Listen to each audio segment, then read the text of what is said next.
alaykum. Va alaykum assalom. O'tiringlar. Hammamizga ma'lumki, viloyat hokimi tashabbusi bilan 25-yanvardan 25-fevralgacha Bobxonlik oyligi davom etib kelmoqda. Bugungi darsimizni ma'naviy daqiqasini ham bu ikki siymo ijodiga bag'ishlaymiz. Buni men hozir Bahrubayt asosida tarzida o'tkazmoqchiman. Demak, Bahrubaytni o'zim boshlab beraman. Demak, qolganlarimiz davom ettiramiz.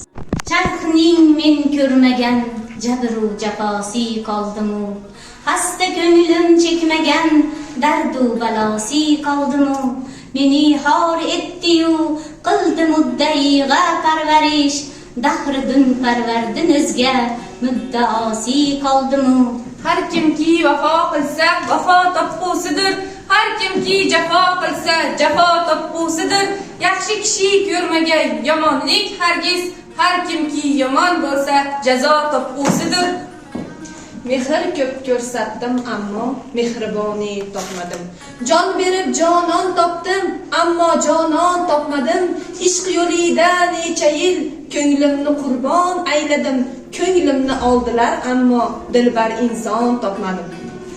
Jonimdan o'zga yor vafodor topmadim. Ko'nglimdan o'zga mahramiy asror topmadim. Jonimdan o'zga jonni dilafkor ko'rmadim. Ko'nglim kabi ko'ngilni girifkor topmadim. Kimki jahon ahliga qilsa jafo, topmas bu jahon ichra vafodan safo. Har kimki vafo qilsa